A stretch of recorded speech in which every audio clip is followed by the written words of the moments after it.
Well, let's bring you some breaking news out of Gaza now. An Israeli strike has hit a residential home in the Shujayea neighbourhood of Gaza City, killing at least 20 Palestinians. 3 of those victims are children. 50 people in or near the building have also been injured. They've been taken to the al-Ahli Baptist Hospital. Many are still missing or trapped under the rubble of that home. Well, let's go straight to Hani Mahmoud. He's in Gaza City. Hani, you were telling us about this strike on Shujayea. It took place just over an hour ago. Give us a few more details about what's happened and the rescue efforts that are taking place there now.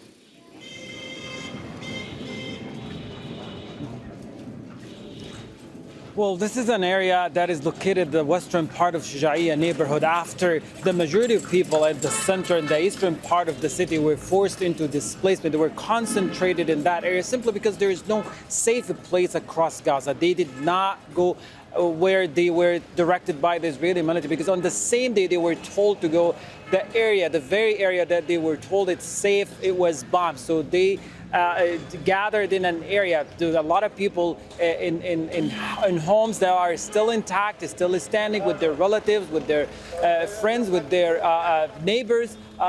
People that they know from the neighborhood are sheltering with each other in the western part of the neighborhood. That's like at the entrance of the Shujayea neighborhood. But an earlier attack, a massive explosion, and we could hear it from the point where we were broadcasting from, very massive. We could feel the shock waves of the explosion, the dark cloud smoke that rose in the sky of the eastern part of Gaza City. And within minutes, we received the initial reports of 3 people killed, and 2 of them were children. Just within minutes, the number just climbed right away into 9, and now we're looking at 11 people, the majority of the same exact pattern that we've seen in the past of these attacks. Women and children are making up the vast majority of casualties. And the reason for this, we're looking at displaced families, herded from one place to another, sheltering inside these homes, or whatever left of the homes is still standing in Shujayea or other part of the strip. There are close to 50 critically injured, all reported and transferred to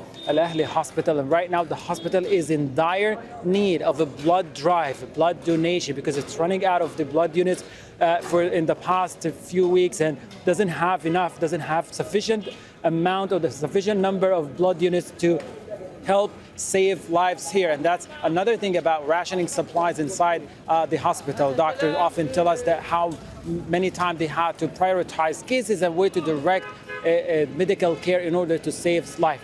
Now, what's really tragic about this, it's not only the bombed home that was flat in a 3-story building, but also the homes at its vicinity were also destroyed. It's a 1-ton bomb that was dropped on the area, and we're likely looking at an atrocity committed by the Israeli military, with more people are still missing and trapped under the rubble of the bombed homes and the nearby homes. This is part of a long series of attacks that started overnight in the central area in the city of Khan, where more women and children were reported killed and injured inside the hospitals of the central area in the city of Khan, including a tent that was attacked, a residential flat, as well as other areas that have been indiscriminately targeted by the Israeli military, the airstrikes and the heavy artillery. Hani Mahmoud there with the very latest for us from the ground in Gaza City. Thank you, Hani. Make sure to subscribe to our channel to get the latest news from Al Jazeera.